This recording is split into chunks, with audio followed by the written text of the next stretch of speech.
এ পর্যায়ে আপনাদের সামনে 2006 সাংগঠনিক সেশনের জন্য দিক নির্দেশনা দিয়ে এবং যে কাজগুলো আমাদের 2006 সাংগঠনিক সেশনে করার মাধ্যমে ইসলামী আন্দোলনকে দেশের ছাত্র জনতার কাছে আরও বেশি প্রিয় করতে হবে, এই দিক নির্দেশনা দিয়ে এ পর্যায়ে আপনাদের সামনে বক্তব্য রাখছেন 123 জন শহীদের রক্তস্নাত কাফেলা, শহীদি কাফেলা বাংলাদেশ ইসলামী ছাত্র শিবিরের শ্রদ্ধাভাজন কেন্দ্রীয় সভাপতি জনাব শফিকুল ইসলাম। আমি সদস্য ভাইদেরকে তাই অনুরোধ করব, আমরা শুধু আমাদের নিজেদেরকে পরিচালনা করার সাথে সাথে আমাদের জনশক্তিকে পরিচালনার ক্ষেত্রেও লক্ষ্য উদ্দেশ্য বাস্তবায়নের দুনিয়ার জীবনের চেয়ে পরকালীন জীবনের প্রতি তাদেরকে বেশি করে আকৃষ্ট করে তুলতে হবে।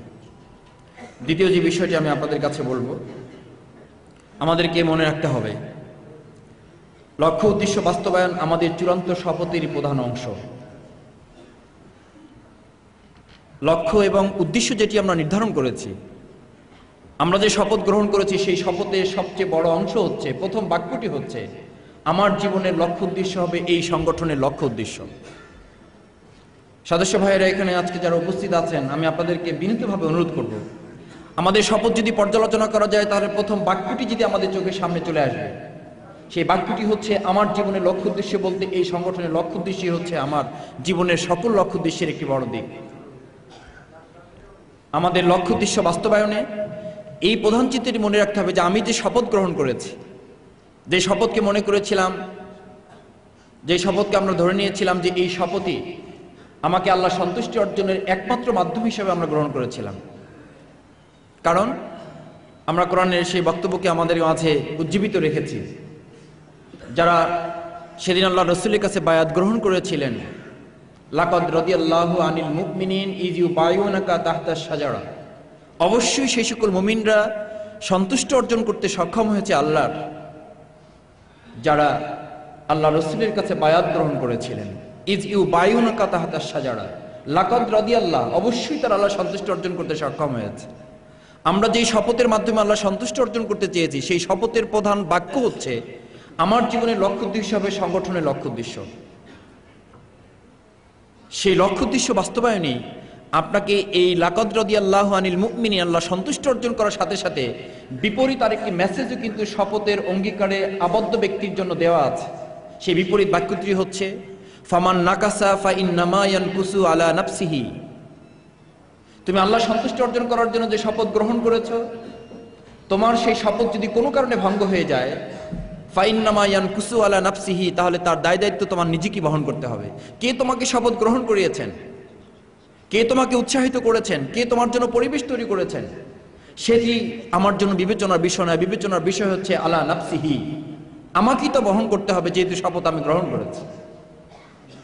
আমি সদস্য ভাইদেরকে সেদিকে নজর দিতে বলবো যে আমাদের শপথের সবচেয়ে বড় অংশ হচ্ছে লক্ষ্য উদ্দেশ্য বাস্তবায়নের ক্ষেত্রে আমরা আমাদের জীবনের লক্ষ্য উদ্দেশ্য হিসেবে এই সংগঠনের লক্ষ্য উদ্দেশ্য হিসেবে গ্রহণ করেছি।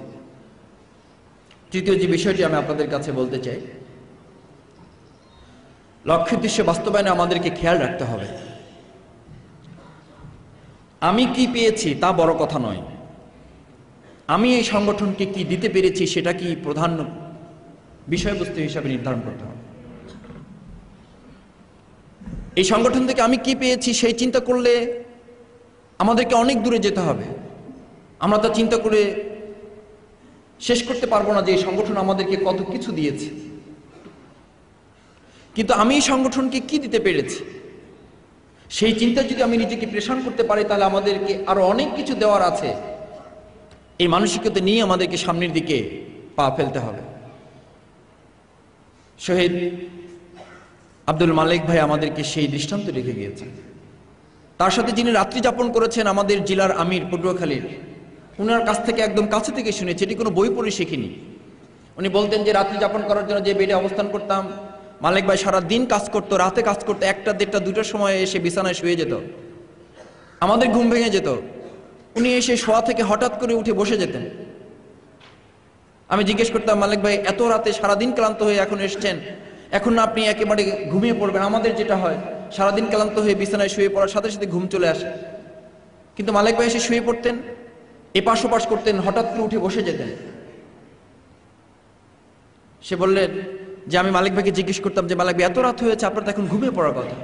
বলছি কি করব বলেন, আজকে সারাদিনের জন্য কিছু কাজ হাতে নিয়ে বের হয়েছিলাম, যাদের জন্য বের হয়েছে তাদের পিছনে সময় দেওয়ার ক্ষেত্রে আমার কোনো আপত্তি ছিল না, কিন্তু যাদের কাছে মেসেজগুলো নিয়ে যাব তারা ঘুমিয়ে পড়েছে। এখন তাদেরকে যদি জাগিয়ে কাজগুলো করতে যাই তাহলে তাদের প্রতি আমার কষ্ট দেওয়া হবে। আবার আমি এই কষ্টটাও ভুলতে পারতেছি না, এই কষ্টটাও দূর করতে পারতেছি না যে কাজগুলো নিয়ে বের হলাম সবগুলো কাজ আমি শেষ করে ঘুমাতে পারলাম না। এই মানসিক যন্ত্রণা আমাকে বারবার শোয়া থেকে উঠিয়ে ফেলতেছে। আমি যদি সবগুলো কাজ শেষ করে এসে শুইতে পারতাম তাহলে আমি ভালোভাবে ঘুমিয়ে পড়তে পারতাম। এই কাফেলার একজন চূড়ান্ত শপথের জনশক্তি হিসাবে আমাদের মনের মধ্যে এই পেরেশানিটি তৈরি করে রাখতে হবে যে আমি এই সংগঠন থেকে কি পেয়েছি তা বড় কথা নয়, বড় কথা হচ্ছে এই সংগঠনকে আমি কি দিতে পেরেছি এবং আমার আরো কি দেওয়ার আছে। আমরা সবাই মিলে সংগঠনকে দিলে সংগঠন সমৃদ্ধ হবে, আর এই সংগঠন থেকে সবাই মিলে নিতে শুরু করলে এই সংগঠন নিঃস্ব হয়ে যেতে পারে। আমাদের কাছে যা আছে আমরা সব যদি উজ্জ্বল করে সংগঠনকে দিতে পারি, এই সংগঠন পুরো পৃথিবীর মানুষকে অনেক কিছু দেওয়ার মতো করে এই সংগঠন দাঁড় করতে পারবে। কিন্তু এই সংগঠন থেকে যদি আমরা নিতে শুরু করি, কম করে যদি নিতে শুরু করি, তাহলে হতে পারে একসময় এই সংগঠন আজকের যে সমৃদ্ধ সংগঠন সেই সমৃদ্ধ সংগঠন নিঃস্ব